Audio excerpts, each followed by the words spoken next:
I was 9 years old when my best friend, Emily Carter, vanished from my life. We weren't just school friends, or the kind of kids who played together on the weekends when our parents felt like scheduling a playdate. No, Emily and I were inseparable. We lived 2 streets apart in our small suburban neighborhood in Ohio, went to the same elementary school, and spent nearly every afternoon together, riding our bikes, making up silly songs, or pretending my backyard was a magical forest where we were explorers discovering new lands. Emily was the kind of friend who made the world brighter. She had this laugh, loud and unashamed, that made other people join in even if they didn't know what was funny. Her brown hair was always a little messy, and she had freckles scattered across her nose that she hated, but I thought made her look like she'd stepped out of a storybook. We were kids, but we'd already made promises. Pinky swears that we'd go to the same middle school, high school, and even college. We talked about sharing an apartment one day, decorating it with fairy lights and a cat named Pepper.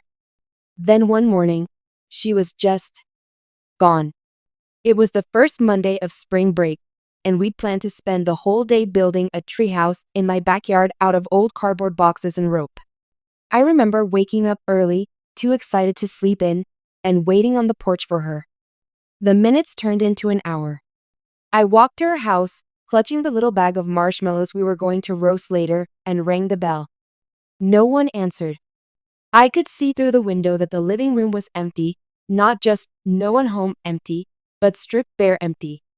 The couch, the bookshelves, even the family photos that used to hang on the wall were gone.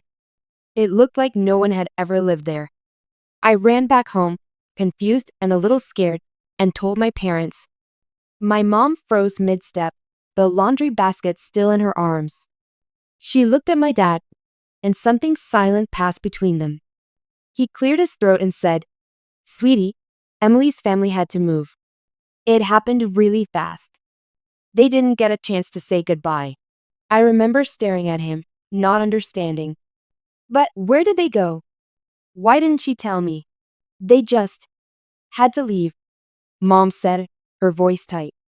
Sometimes families have to make quick decisions. You'll make other friends. It didn't feel right. Emily and I told each other everything. Well, everything that mattered to 9-year-olds. We had a secret hideout behind the bushes near the park, and she had once sworn she'd never leave without telling me. I didn't believe for a second that she'd just disappear without a word. But my parents wouldn't give me anything more. For weeks, I'd scan the playground, half expecting her to appear and explain everything. I even wrote letters to her old address, but they came back stamped return to sender. I eventually stopped asking questions, but the hole she left never really closed. Years went by. I made new friends, went to middle school, then high school, but every now and then I'd see something, a girl with messy brown hair riding a bike, a laugh that sounded almost like hers, and my chest would tighten. Then, when I was 17, something happened that changed everything. It was a rainy Saturday afternoon, and I was helping Mom clean out the attic. She'd been talking about decluttering for months, and with my dad away on a fishing trip, she decided it was the perfect time. The attic was dusty and smelled faintly like cedar, filled with boxes of holiday decorations, old school projects, and photo albums. I loved looking through old photos. It was like flipping through a time machine. I was sorting through a stack of albums when I found one I'd never seen before. It had a faded red cover and no label. Curious, I flipped it open, and my breath caught. There, on the very first page, was Emily. She was smiling, wearing the pink sweater she loved, the one with the little white hearts. But it wasn't just that she was in the photo, it was where she was. She was in my backyard. My birthday party, to be exact. I recognized the streamers, the cake on the table. The next photo made my stomach twist. It was Emily again. But she wasn't just smiling, she was standing between my mom and dad, their arms around her like she was family. The way they were looking at her, it was warm, familiar. And then I saw the date. It was taken 2 months after my parents told me she had moved away. I froze, my hands trembling, my mind racing. If Emily had left suddenly, if she'd never had a chance to say goodbye, Then how could she have been here in my backyard after she was supposedly gone? I didn't hear my mom coming up behind me until she spoke. Where did you find that? Her voice was sharp, almost panicked. I turned the album toward her. Mom, why is Emily in these pictures? You told me she moved away. She didn't answer right away. Her eyes darted from the photo to my face, and for a split second, I thought I saw fear there. Then her mouth tightened. Put that away, she said quietly. We don't talk about Emily anymore. And that was it. She took the album from my hands, closed it, and slid it into a box I hadn't gone through yet. My heart was pounding, my mind screaming for answers, but her tone made it clear. The conversation was over. Only for me, it wasn't. Because now I knew my parents had lied. And if they'd lied about Emily, what else had they lied about? I didn't sleep much that night. I kept replaying those photos in my mind, Emily's smile, my parents' arms around her, the date in the corner like a cruel little reminder that the story I'd been told for 8 years was a lie. I lay there, staring at the ceiling, my chest tight. I wanted to storm into my parents' room and demand the truth, but I knew that wouldn't work. The way my mom had reacted, snapping the album shut, her voice sharp, told me this wasn't just a misunderstanding. This was something they didn't want me to know. And I'd learned enough about my parents over the years to know that when they locked the door, you didn't get in by banging on it. You found another way in. So that's what I decided to do. The next morning, I acted normal. I ate breakfast, chatted about the weather, even joked with my mom when she complained about how much dust there was in the attic. But my mind was already working, pulling at threads. I started with the neighbors. Mrs. Henderson, who lived across the street from Emily's old house, was the unofficial neighborhood gossip. She was in her 70s, always out watering her flowers or waving from her porch. I figured if anyone remembered what had happened, it would be her. I just happened to walk past her house that afternoon, and sure enough, she was outside, pruning her roses. Hi, Mrs. Henderson, I said casually. Do you remember the Carters? They used to live a couple houses down from us. She paused, her clippers in midair, and gave me a strange look. Of course, I remember the Carters. Why do you ask? Oh, I was just thinking about Emily the other day. My parents said they moved away, but I never knew where to. Mrs. Henderson's lips pressed together, and she went back to snipping the roses. Your parents didn't tell you? That made my heart skip. Tell me what? She hesitated, then shook her head. It's not my place, honey. You should talk to your mom and dad about that. That was all she would give me, no matter how I tried to steer the conversation back. I walked away frustrated, but one thing was clear, she knew something. And she didn't want to be the one to spill it. If the neighbors wouldn't talk, maybe there were other records. That night, I dug through my closet for my old elementary school yearbooks. I flipped to 4th grade, the year Emily disappeared. There she was, smiling in her class photo. But something about it made me pause. The background of her picture was different from the rest of ours, like it had been taken separately. I pulled out the 5th grade yearbook. She wasn't in it.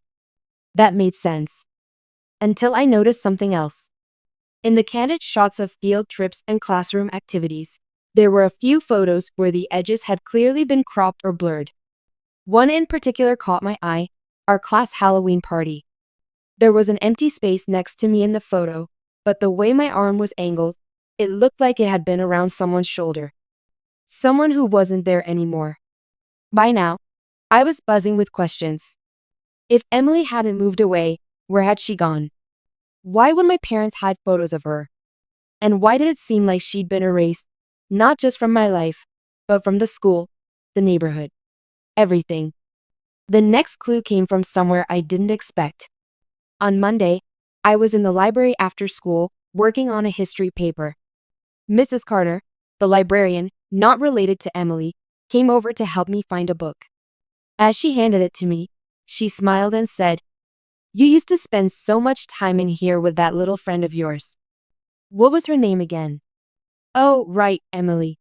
It was the first time in years I'd heard someone say her name so casually, like it wasn't a forbidden topic.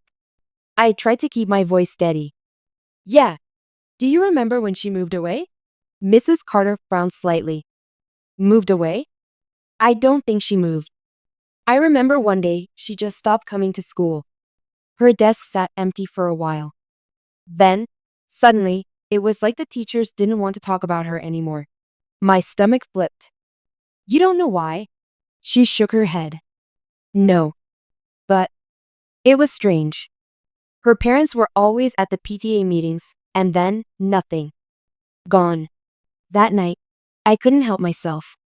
I went back up to the attic after my mom went to bed. I searched through every box I could without making too much noise. I didn't find the red album again. It was like my mom had hidden it somewhere else. But I did find a small cardboard box labeled Winter Clothes Lisa. Lisa was my mom's name, so I figured it was hers. But when I opened it, under a pile of scarves and mittens, there was something else. A folded piece of paper, yellowed with age. I opened it carefully. It was a printed email from years ago. The date was a week before my parents told me Emily had moved away. The subject line read, "Regarding Emily Carter." I didn't recognize the sender's name, but the message made my skin crawl. We can't have her in that environment anymore. It's not safe. Keep this quiet for her sake and yours. No details. No explanation. Just those words, and my mom's printed reply at the bottom. Understood. We'll make sure she doesn't come back. I sat there, my hands shaking. Not safe? For who? And why would my mom agree to make sure Emily didn't come back? That was when I realized this wasn't just about my parents lying.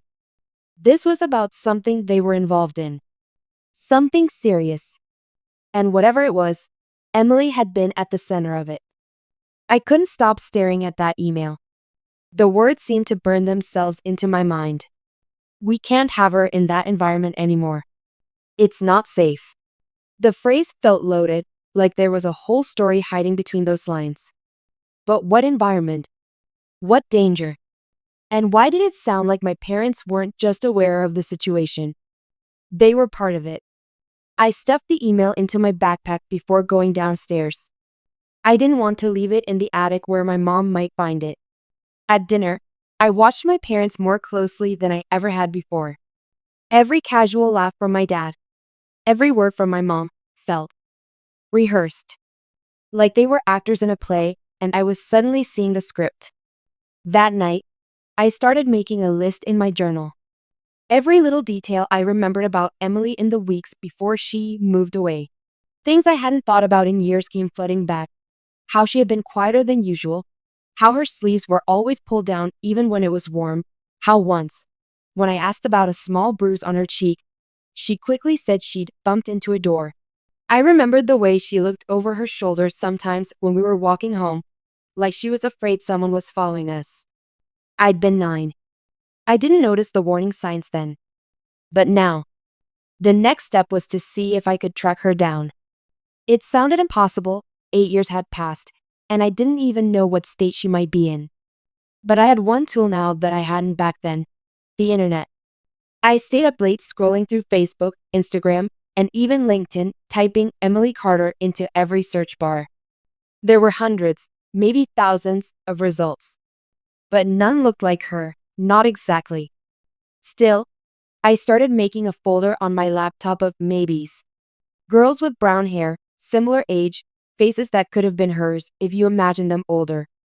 After a couple of hours, I had a small collection, but nothing concrete. Then I tried something different. I searched for her parents, Daniel and Karen Carter. It took longer, but eventually, I found an old article from the Dayton Daily News, a short piece about the PTA hosting a fundraiser. There was a photo of several parents, and there they were.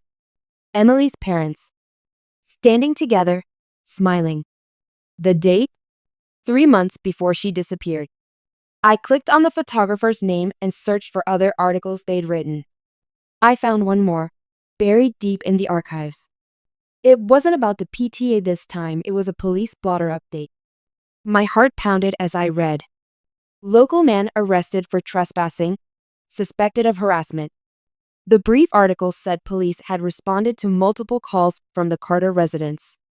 A man in his mid-30s had been caught in their backyard late at night. He was reportedly a family acquaintance, though police declined to say more. The article didn't name him. It also didn't say what happened afterward. I sat back, my head spinning. Could this be what not safe meant? That someone had been after Emily or her family? And if so, where did my parents fit into that? The next day, I decided to test my dad. We were in the garage, helping him reorganize his tools. I tried to sound casual. Hey Dad, do you remember the Carters? His hands still for half a second, just long enough for me to notice, before he went back to what he was doing. Sure, why? I just found some old pictures. I was thinking about Emily. He didn't look at me. That was a long time ago, kiddo. Best to leave the past where it is. Did something happen to her? I asked, watching his face. He finally met my eyes, and for a moment, there was something there. Guilt? Worry? Fear? Then he said firmly, some things are better left alone. That night, I couldn't stop thinking about the police article. So I called in a favor. My friend Jordan's older sister, Claire, worked at the county records office. I texted her, pretending I was doing research for a school project about local history, and asked if she could help me look up an old arrest report from 2009. She agreed, and a day later, she sent me a scanned copy. The man's name was Thomas Reed, and my stomach dropped when I read the line under known associates. It listed my dad. For a long time, I just sat there, staring at it, my fingers going cold. My dad had known the man who'd been caught trespassing at Emily's house. That wasn't a coincidence. And if my parents had been in contact with him, what did that mean about why Emily was gone? I decided then that I couldn't just sit back and speculate. I had to find someone who had actually seen what happened. That's how I ended up at the public library the next afternoon, waiting for the librarian to take her lunch break so I could sneak into the archives room. There was a dusty filing cabinet full of old local newspapers, and after an hour of flipping through microfilm, I found it, one last mention of Emily Carter. It wasn't in the news section. It was in the obituaries. Only it wasn't hers. It was for her mother, Karen Carter. Died in a car accident just 3 weeks after Emily disappeared. I sat there, my hands trembling, staring at the grainy photo of her mom smiling from the newspaper clipping. And right below it, a sentence that made my breath catch. Survived by her daughter, Emily Carter, currently residing with family friends. Family friends. I knew right then, I had to find out who those friends were. Because if my parents had anything to do with where she ended up, then the truth wasn't just going to hurt. It was going to destroy me.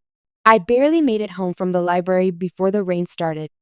My head was pounding, my stomach in knots, but I couldn't stop replaying that one sentence from the obituary over and over. Survived by her daughter, Emily Carter, currently residing with family friends. Family friends. It sounded so harmless, so ordinary. But it also sounded like the missing puzzle piece, the one detail that had been hidden from me for nearly a decade. If I could figure out who those family friends were, I might finally be able to find Emily. I started by thinking about who my parents' friends were back then. The problem was, our circle wasn't huge. There were the Hendersons across the street, the Bakers who hosted the annual block party, and a few families from church. But none of them had ever mentioned Emily after she disappeared. In fact, now that I thought about it, some of them went strangely quiet or changed the subject if her name ever came up. That night, I tried to be casual while talking to my mom. She was in the kitchen making tea, humming to herself. I leaned against the counter and said, "Hey, remember the Wilsons? From church? I wonder what happened to them." Her humming stopped for a fraction of a second. Then she said, "They moved to Indiana, I think." "Why?" I shrugged. "Just curious." "They were always nice." She gave me a long look, like she was trying to figure out if I was fishing for something, then went back to her tea. That was my answer. Maybe not about the Wilsons specifically, but about the fact that my parents were going to guard this secret with everything they had, which meant I'd have to find another way. The next day, I went back to the library archives, this time focusing on the weeks after Karen Carter's death. If Emily had been placed with family friends, there might have been some legal notice about guardianship or custody. I sifted through pages of public notices until I found one, printed in tiny text, almost easy to miss. Temporary custody order, Carter, Emily. Custody granted to Robert and Elaine Matthews, effective immediately. I stared at the names. Matthews. I knew that name. Robert Matthews had been one of my dad's oldest friends. He came over for barbecues in the summer, watched football with us in the fall. Elaine had made me cookies for my 10th birthday. They had moved away suddenly when I was in 5th grade, and my parents had said Robert got a new job in upstate New York. But here's the thing, my parents never once mentioned that they had taken Emily in. My heart was pounding as I pulled out my phone and searched for Robert and Elaine Matthews. It took some digging, but I eventually found a small town address in upstate New York that matched their names. I copied it down in my notebook, my hands trembling. For the first time, I had something real. A place. That night, I debated telling someone, Jordan, maybe, or even Claire from the records office, but the truth was, I didn't trust anyone with this yet. If my parents found out I was digging, they could warn the Matthews, and then my only lead would vanish. So I kept it to myself. The next Saturday, I told my parents I was spending the weekend at Jordan's. In reality, I used the cash I'd saved from my part-time job to buy a bus ticket to Albany, New York. I told myself I was just going to look around, maybe knock on the door, see if Emily lived there. I wasn't ready for a dramatic confrontation, I just wanted proof. The trip took almost 12 hours. By the time I got to the small town where the Matthews lived, it was early evening. I walked the quiet, tree-lined streets until I found the address. It was a modest 2-story house with blue shutters and a wide front porch. A car was in the driveway, and a dog barked from inside as I approached. I stood at the gate for a long time, my hands sweating, my throat dry. I had imagined this moment for years, finally seeing Emily again, asking her why she left without a word, hearing the truth from her own lips. But when the door opened, it wasn't Emily who stepped out. It was Elaine Matthews. She looked older, her hair streaked with gray, but her eyes were exactly the same, warm, cautious. For a second, I thought she might not recognize me. But then her expression shifted. "My name," she said softly. "Oh, honey." The way she said it made my chest tighten. "Is Emily here?" I blurted out, my voice shaking. Elaine's face went still. She glanced over her shoulder into the house, then back at me. "You shouldn't be here," she said quietly. "Why not?" "I just want to talk to her." "Please." "I haven't seen her in 8 years." "She can't see you," Elaine cut in, her voice trembling now. "It's not safe." The same words from that email. Not safe. My pulse was racing. Not safe for who? For her?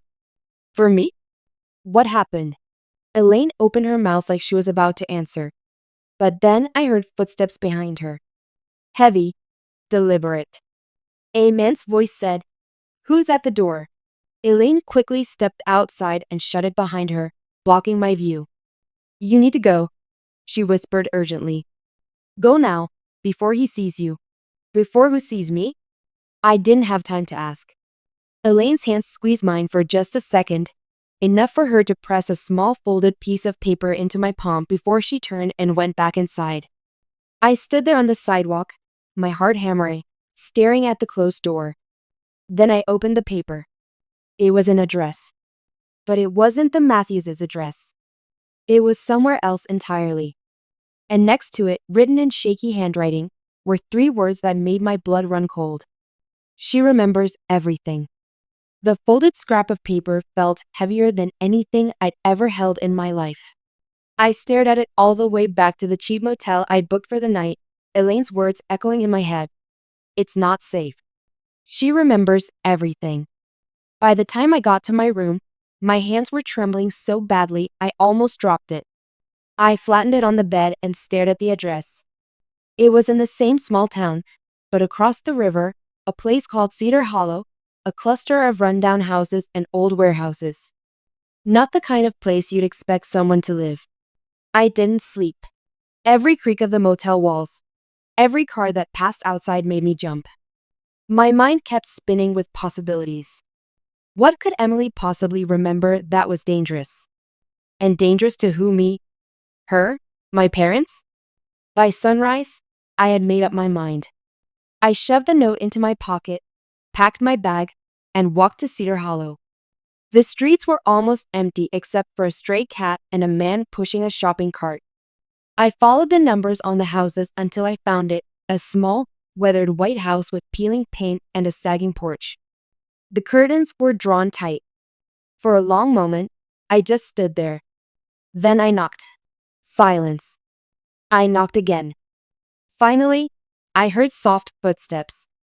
The door opened just enough for a face to appear, a woman, maybe in her late teens or early 20s, with brown hair pulled into a messy bun and freckles across her nose. I knew her instantly. Emily. She froze. Her eyes darted to the street, then back to me. Her voice was barely above a whisper. "What are you doing here?" My throat tightened. "I've been looking for you. For years." "I thought you moved away," my parents said. "They lied," she said sharply. Then, softer. "You shouldn't have come." I took a step closer. "Please. I don't even care why you left. I need to know the truth." She hesitated, then slowly opened the door wider. "5 minutes," she said, glancing over her shoulder. "And if anyone comes, you were never here." The inside of the house was sparse, just a couch, a table, and a few mismatched chairs. Emily motioned for me to sit, but she stayed standing, her arms crossed like she was holding herself together. "You really don't remember, do you?" she asked finally. "Remember what?" Her jaw tightened. "The night I disappeared. You were there." The room seemed to tilt. "What are you talking about?" "You came over after dinner. We were in my room, talking, and then." She swallowed. "Then he showed up. Thomas Reed." My stomach dropped at the name. The guy who wouldn't leave my family alone," she said. "He came in through the back door. My mom told me to take you upstairs, but you didn't listen. You came back down. You saw him yelling at my mom.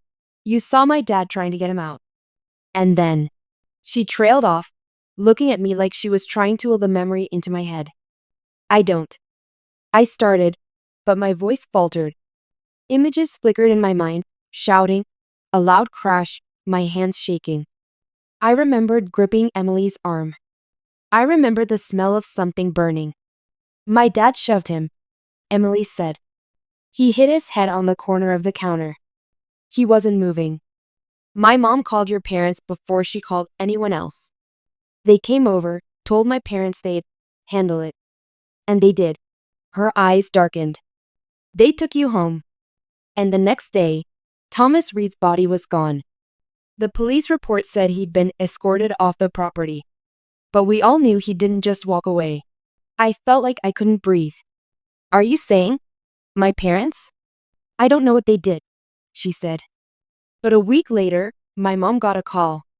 She was told that if I didn't leave town immediately, something would happen to both of us. She didn't want to believe it, but then she found out Thomas Reed was connected to people who could make good on that threat. So she sent me to the Matthews. Said it would just be for a while. "But then your mom, she died," Emily said, her voice cracking. "Car accident. At least, that's what I was told. But now I'm not sure it was an accident at all." The air between us felt heavy, suffocating. "That's why I couldn't see you," Emily said. "Your parents wanted to protect you, but they also didn't want you remembering what happened. Because if you did, you might start asking questions about that night. Questions that could get all of us killed." I sat there, my hands numb. Part of me wanted to believe she was wrong, that this was all some horrible misunderstanding. But deep down, I knew she was telling the truth. Why now? I asked finally. Why did Elaine give me your address? Emily's eyes softened just a little.